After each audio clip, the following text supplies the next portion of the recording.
Je suis très heureuse de pouvoir vous proposer cet épisode qui me tient à cœur. Plus jeune, j'ai fait de la danse classique et du jazz pendant 13 ans. Et le week-end dernier, on a fêté les 50 ans de mon ancienne école de danse, La Sylvaine. Que d'émotions de retrouver les anciennes de la danse, la nouvelle génération et nos professeurs. J'ai eu envie de faire témoigner mon ancienne prof de danse pour vous montrer l'importance de faire partie d'un club à l'adolescence et surtout de savoir ce que peut apporter la danse à vos ados. Mais c'est aussi l'occasion d'en savoir plus sur l'adolescence de mon ancienne prof de danse. Parentalité et adolescence. Bonjour et bienvenue sur Parentalité et Adolescence, le podcast qui vous donne des outils et des clés dont vous avez besoin grâce à des interviews d'experts sur divers sujets autour de l'adolescence. L'adolescence n'est pas obligée d'être synonyme de chaos, alors soyez joie, il y a des solutions. Avant de commencer, si vous n'êtes pas abonné à la chaîne YouTube, n'hésitez pas à le faire dès maintenant pour ne pas manquer les prochains épisodes. Je vous propose une interview de Stéphanie Korn-Catania, l'ancienne directrice de l'Académie de danse La Sylvaine. J'espère que cet épisode vous plaira et surtout que les anciennes danseuses seront contentes d'en savoir un peu plus sur leur professeur. Bonjour Stéphanie. Bonjour Sarah. Alors je suis très heureuse de te retrouver sur le podcast. Alors pour commencer, pourrais-tu te présenter s'il te plaît ? Alors Stéphanie, donc j'ai 56 ans et j'ai dirigé l'Académie de danse La Sylvaine jusqu'en février 2023. Voilà, donc j'étais à la direction de cette école de danse, voilà, qui a été au départ fondée par ma grand-mère à Fontainebleau. Maman a ouvert la première école de La Sylvaine dans le sud-ouest. Il y en a une autre à Londres. Voilà, c'est une saga familiale. C'est pas très original finalement.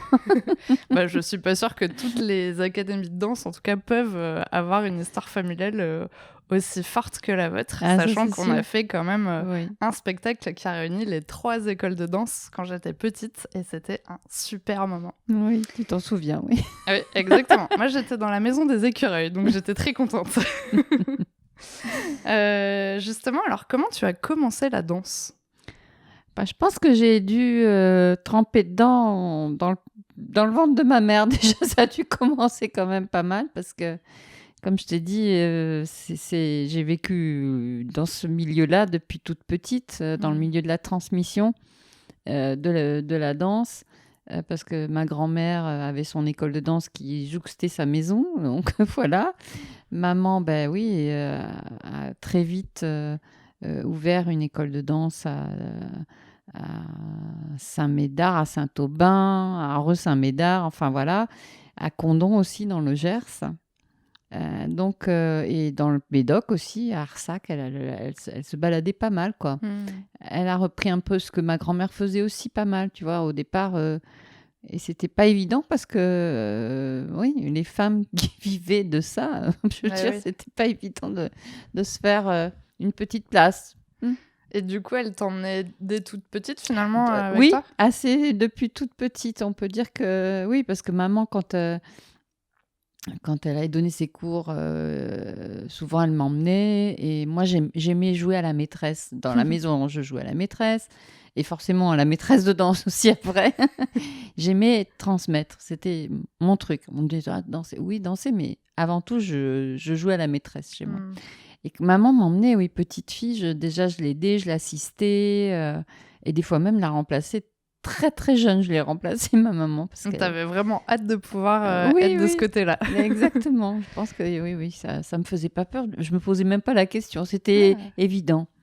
Du coup, t'avais pas forcément un rêve d'être une étoile ou d'aller faire un ballet ou t'as eu quand même ces rêves-là ? Alors, j'ai eu ces rêves-là, mais je les réalisais tous parce qu'on est une grande famille. L'été, on se voyait, on était dans le Gers et souvent, j'organisais des spectacles avec mes cousins et mes cousines.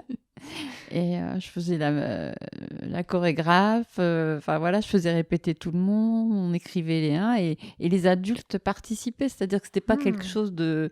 Les adultes considéraient et participaient, c'était vraiment chouette. Donc, pour moi, je sais pas, c'était juste normal, quoi. Et donc, on a fait ça, oui, alors, à titre...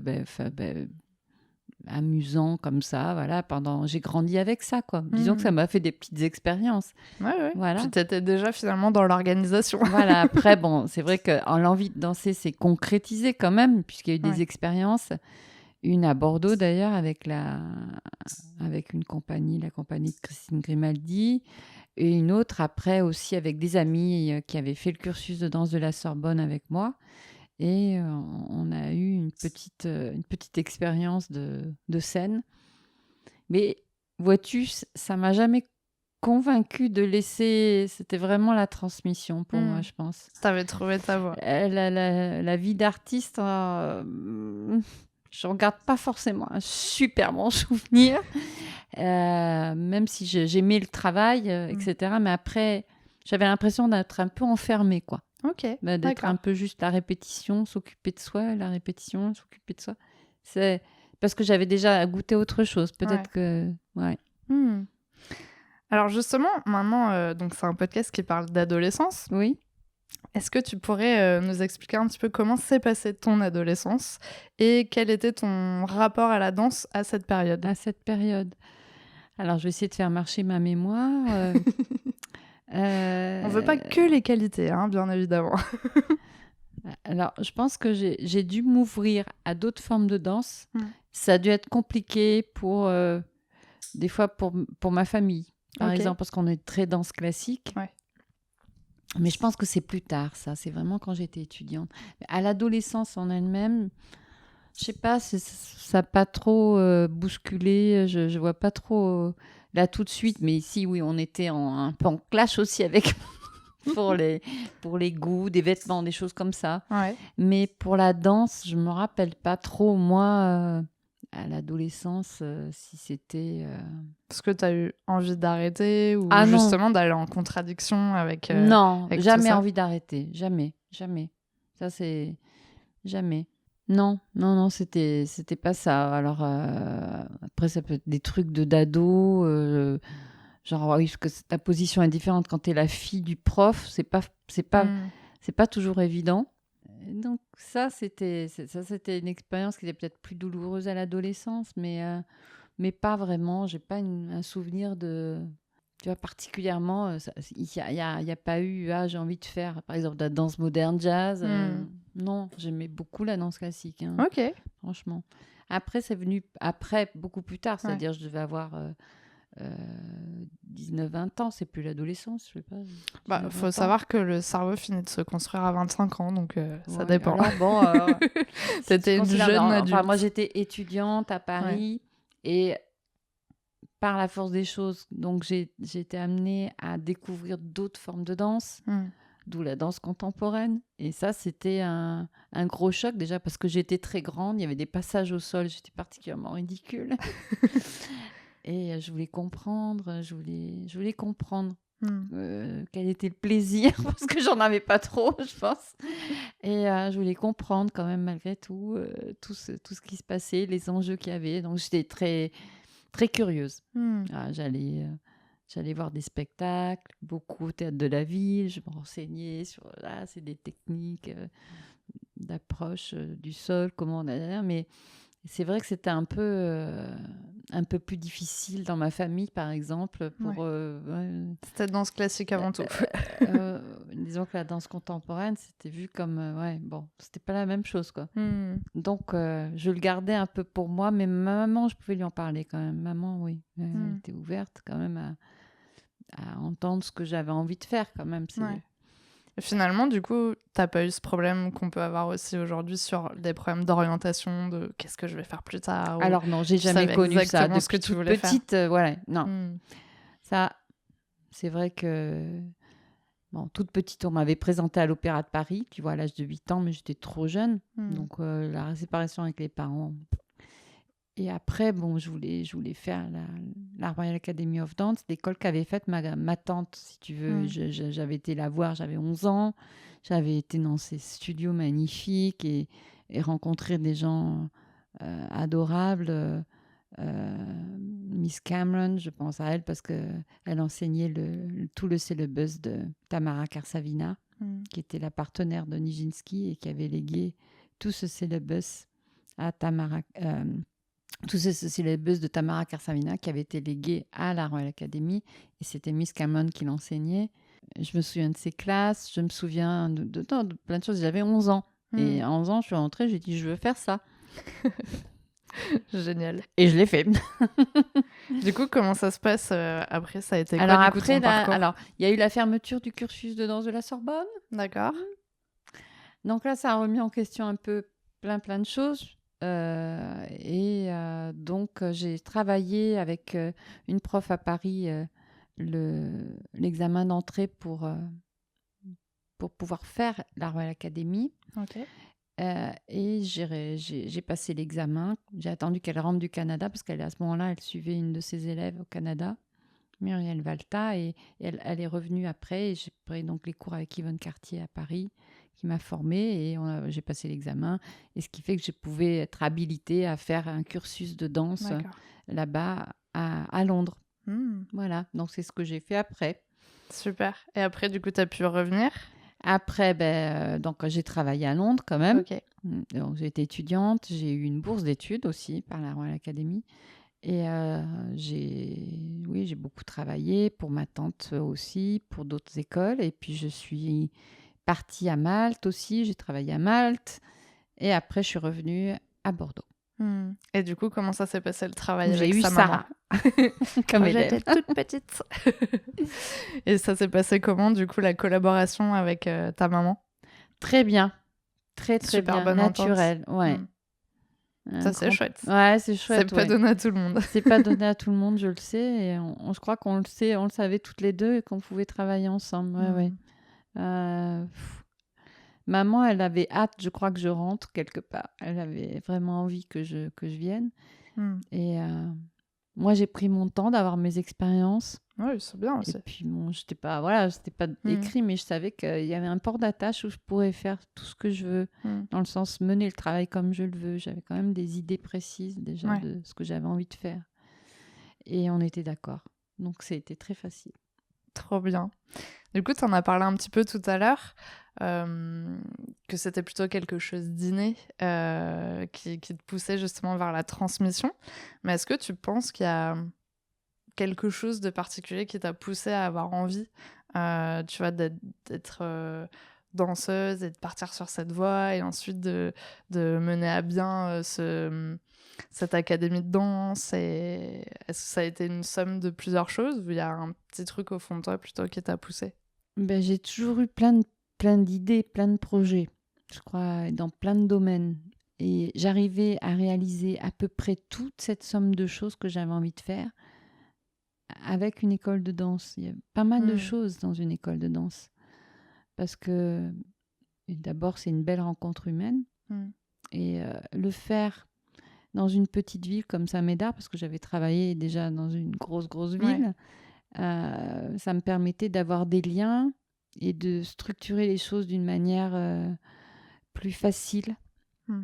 Et les gens sont plus disponibles et ils sont peut-être moins gâtés, donc ils sont plus en soif de recevoir des choses.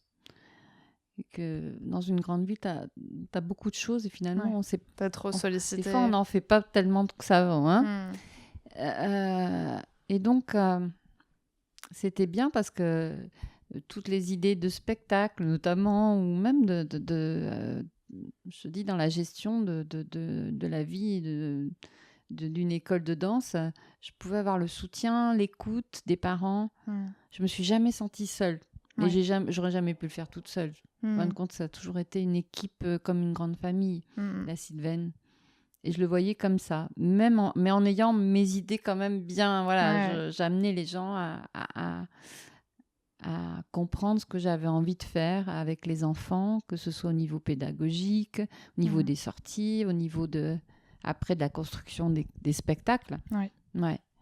Ta maman a participé, tu vois. Il y a beaucoup de gens qui m'ont aidée, quoi. Ça, c'est quelque chose. J'ai toujours eu, plaisir à le partager. Le plaisir du partage, Et oui, puis on a toujours l'impression que les gens le font de bon cœur en plus. Ils sont contents en fait de participer. C'est ça, c'est que je pense que forcément ils le font de bon cœur parce qu'on vit des choses tellement fortes et il y a un tel engagement derrière pour faire ces spectacles, par exemple, comme on l'a vu samedi dernier. Chaque chose, voilà, c'est super parce qu'on a vraiment des belles rencontres. C'est des belles rencontres que j'ai eues tout au long de ma vie de prof, de directrice. Et je suis contente parce que j'ai noué des amitiés, quoi. Après, c'est vraiment ça. Oui, il y a un beau soutien. On l'a vu clairement le week-end dernier. Il y avait énormément de gens. On était tous heureux de se retrouver aussi. Donc, c'est clair que ça apporte plein de belles choses au final de faire partie aussi de cette belle famille. Et ce qui m'a toujours fait plaisir, c'est de voir que au départ, c'est un rêve. Par exemple, un spectacle, c'est un rêve. Et pour beaucoup d'adultes qui peuvent avoir des contraintes dans leur boulot, c'est de voir que c'est de leur donner des pépites de petits rayons de soleil, de se dire on y croit toutes, on va y aller et on va le faire. Et le fait de réaliser un rêve et de donner ça, voilà, de tenir tous, oui, ça, c'est une usine à confiance en soi aussi, parce que si on tient, parce que aussi il y a eu des gens qui ont lâché, mais quand on tient, c'est vrai que c'est fort en puissance de ce que ça peut donner après pour tout le monde. Je pense que c'est pour ça que les gens sont venus, nous ont entourés, nous ont aidés. Je pense qu'il y a quelque chose qui est partagé par tous, quelque chose qui nous dépasse. Et c'est ça qui est beau. Alors, pour continuer sur notre petite lancée de l'adolescence, tu as pu voir évoluer plusieurs danseuses en passant de l'enfant à l'ado, et puis femme, et même maman pour certaines. Que penses-tu que la danse nous a apporté ? Alors, pour chacune d'entre vous. Oui, est-ce que tu on penses va faire une somme, on va faire une Exactement, je pense que c'est différent pour chacune. Je pense que, pour ce que je vois de toutes les élèves, je pense que vous avez une belle confiance en vous, que vous êtes, que vous rayonnez toutes de quelque chose qui vous appartient. Et je pense que vous avez une confiance, mais je pense que la danse, pratiquée avec ce qu'on a fait, c'est-à-dire qu'on a essayé d'avoir de l'attention pour vous, sur des détails, sur machin, vous étiez nos petites pierres précieuses.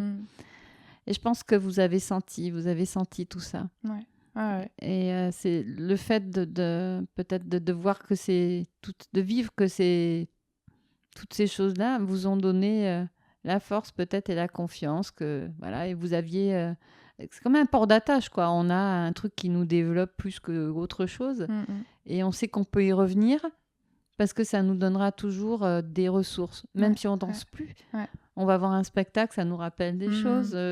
On sait qu'on a vécu des expériences qui ont été positives, et même les négatives, on les a dépassées parce qu'il y a eu des moments difficiles où il faut prendre sur soi, faire des choix, le goûter d'anniversaire de ma meilleure copine ou la répétition de danse et la prof de danse qui ne cède pas. Et le fait d'avoir quelque part, d'avoir eu des piliers peut-être en face, ça vous a peut-être aidé, quoi, parce que voilà. Et après, c'est vous qui avez fait votre vie. Hein. Après, on a été des petites... quand même des trucs, comme un port d'attache. C'est un truc qui fait qu'on se retrouve comme quand on s'est vu samedi. On a l'impression qu'on s'est quitté hier. Parce qu'on a vécu tellement de choses fortes et essentielles ensemble que... je trouve que même pour nous, aujourd'hui, ce que je remarque, c'est que c'est vrai que moi, j'ai toujours fait des sports comme ça...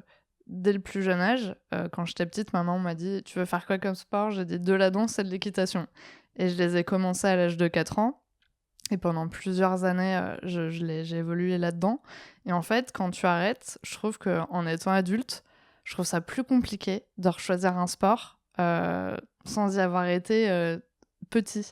En fait, j'ai essayé, plusieurs fois de me dire « j'aimerais bien reprendre la danse, mais c'est vrai que Saint-Médard, c'est loin, et est-ce qu'il n'y en aurait pas autour ?» Et j'ai essayé plusieurs fois, je me dis « C'est bizarre, en fait. Il n'y a pas cette famille, tu ne retrouves pas, en fait, ta famille avec qui tu as grandi, et ces personnes. » Alors, oui, tu peux bien évidemment créer des nouveaux liens et tout ça, mais tu te dis, ça va pas être pareil, en fait. C'est pas la même chose.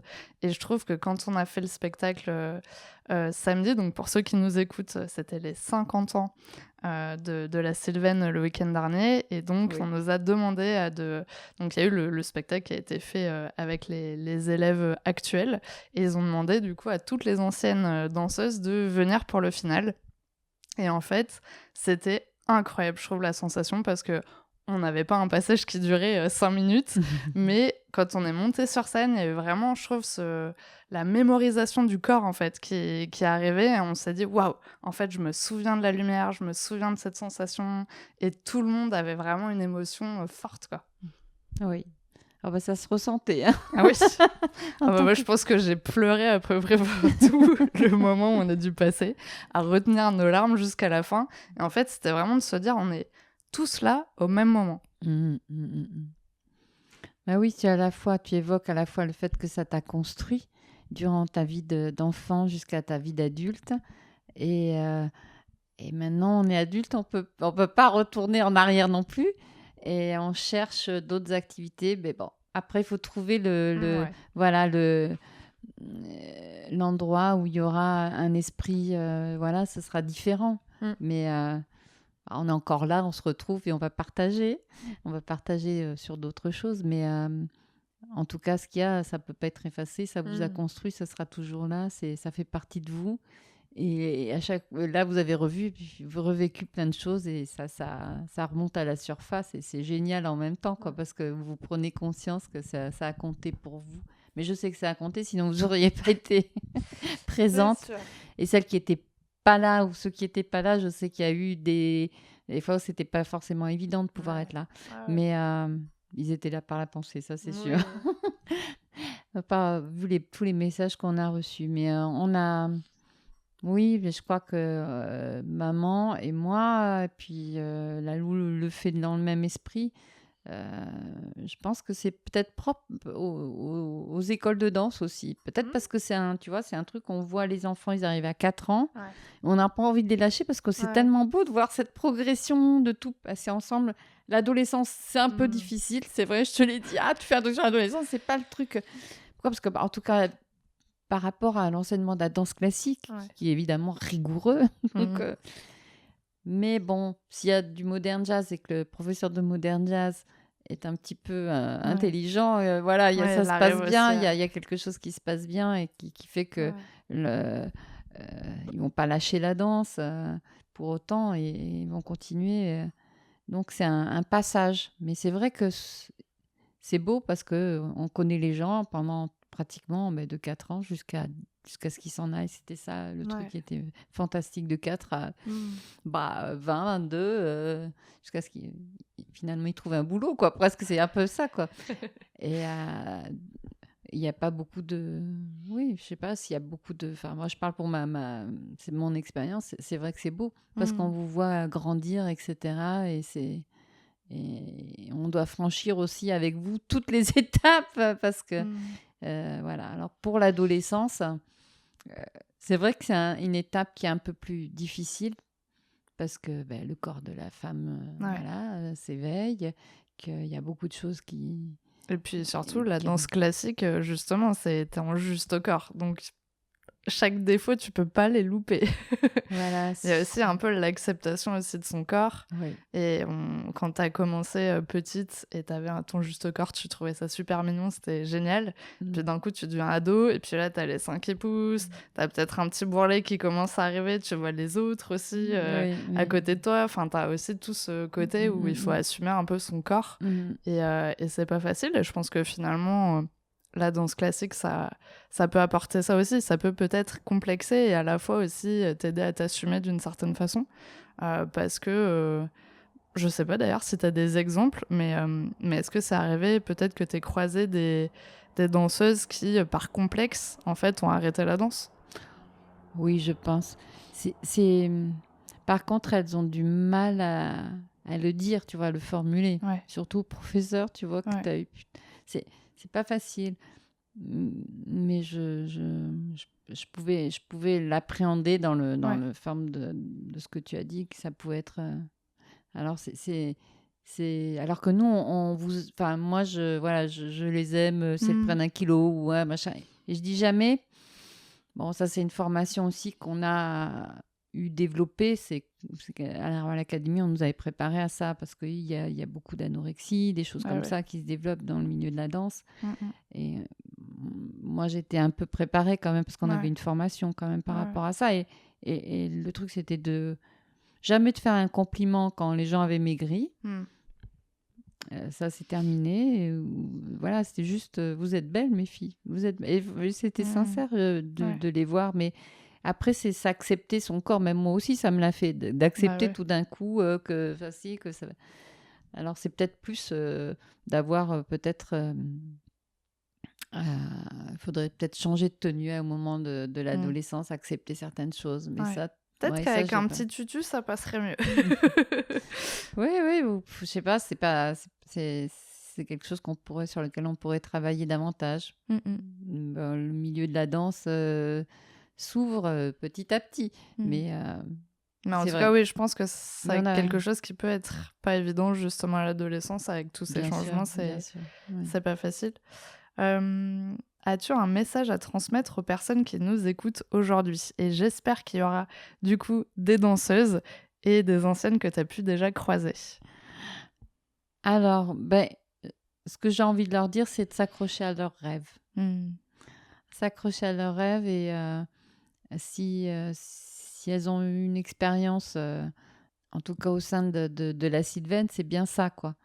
Donc, de s'accrocher à ses rêves et puis d'essayer de les réaliser, quoi. C'est ça qui est fort, c'est de leur donner confiance, d'avoir le courage de tout porter, et qu'à la fin, ça fait plein ça apporte tellement que on donne beaucoup, mais on reçoit beaucoup. Donc, c'est porteur. Et puis, des choses qui ne... Je parle pas de l'aspect matériel, mais c'est que ça m'a construite, quoi. Parce que j'ai jamais eu peur des combats, quoi. Après, dans la vie, j'en ai eu des combats de toutes sortes. Et j'ai pas peur, quoi. J'y vais, quoi. Parce que depuis toute petite, on m'a écoutée, certes, mais c'était pas effrayant. Oui, tu vois, des fois on écoute tellement que ça devient effrayant, quoi. Je vais pas y arriver, ou j'ai le droit de pas y arriver, c'est pas trop grave. Ça, c'est les répercussions que ça a après, quoi. C'est le manque de confiance qui peut arriver, ça c'est plus difficile à redresser. Et des fois, il faut être ce qu'on peut dire un peu dur à la vieille école. Dire mais en même temps c'est rassurant pour un enfant aussi d'avoir un cadre. Oui, tu peux sauter ça. T'es tombé, oui, mais on va refaire, on représente la chose et on va passer le cap. Je trouve que c'est plus constructeur que juste s'arrêter à l'effet momentané d'une action, quoi, d'une chose. Il faut essayer de voir plus loin. Et alors des fois, c'est pas facile parce que même les parents ne voient pas forcément sur le moment où on veut en venir. Et on a l'impression qu'on est pris pour eux, notamment avec la somme de travail qui est demandée. Alors, il faut être aussi à l'écoute. Je dis pas qu'il faut pas être à l'écoute, mais des fois, il faut aussi donner de la distance aux parents pour leur dire, attendez, ce qu'on est en train de faire à la fin, ça va être magnifique, ça va lui apporter quelque chose, que si l'enfant lâche, c'est autre chose qui va se passer. Ouais, c'est chouette parce que finalement, ta valeur transmission est assez forte, que ça soit toi pour transmettre quelque chose aux jeunes, et en même temps de voir ce qu'ils en retirent et ce que ça leur apporte aussi dans leur vie finalement. Oui. Donc c'est assez chouette, et puis en plus tu te projettes sur le long terme, donc ça peut être juste le cours à un moment T, mais ça va être le spectacle dans 1 an ou dans 2 ans, et c'est de voir tout le cheminement en fait qui se fait aussi derrière. Et je me souviens que le dernier spectacle qui avait été fait, on avait une discussion avec quelques anciennes et toi où justement tu disais, je pense que la danse, ça vous a apporté certaines valeurs pour vous permettre, tu vois, aujourd'hui de faire des métiers dans lesquels on se sent bien, ou voilà, où tu disais vraiment que il y a pas dans notre groupe, il y a pas forcément quelqu'un qui a dérapé complètement et qui est parti, tu vois, sur un truc complètement d'un délire, mais chacune a vraiment trouvé sa voie, un cadre, voilà, chacun son Ou la niveau. cherche encore, mais bon, Voilà. n'acceptera certainement pas de faire des choses qui soient pas à la Ouais. hauteur de ses rêves. Mais en tout cas, je pense que cette valeur, tu nous l'as transmise aussi depuis toute petite, donc c'est chouette. Malgré moi, tu vois, avec inconscience. Donc c'est trop bien. Et du coup, pour finir, peux-tu nous dire où nous pouvons trouver les informations sur l'Académie de la Sylvaine? Alors, il y a sur Instagram Ouais. La Sylvaine. Il y a sur Facebook Académie de danse La Sylvaine. Il y a le site internet, je sais qu'il va être fait parce qu'il y a une nouvelle directrice, donc qui était ma professeure de modern jazz, qui est Lalou Buffard, qui a repris la direction depuis février et qui a fait un travail magnifique. Donc, il va y avoir un nouveau site internet aussi. Trop bien. Donc là, je dirais d'être plus sur les réseaux sociaux parce que c'est actif, c'est actuel. L'autre va changer pendant l'été, je pense. Donc, voilà. Trop bien. Merci beaucoup d'avoir accepté mon invitation sur le podcast. Mais avec plaisir, Sarah. Avec plaisir. Je t'embrasse. Merci d'avoir regardé la vidéo jusqu'au bout. J'espère qu'elle vous a plu. N'hésitez pas à la partager autour de vous. Et on se retrouve la semaine prochaine pour un nouvel épisode. À bientôt.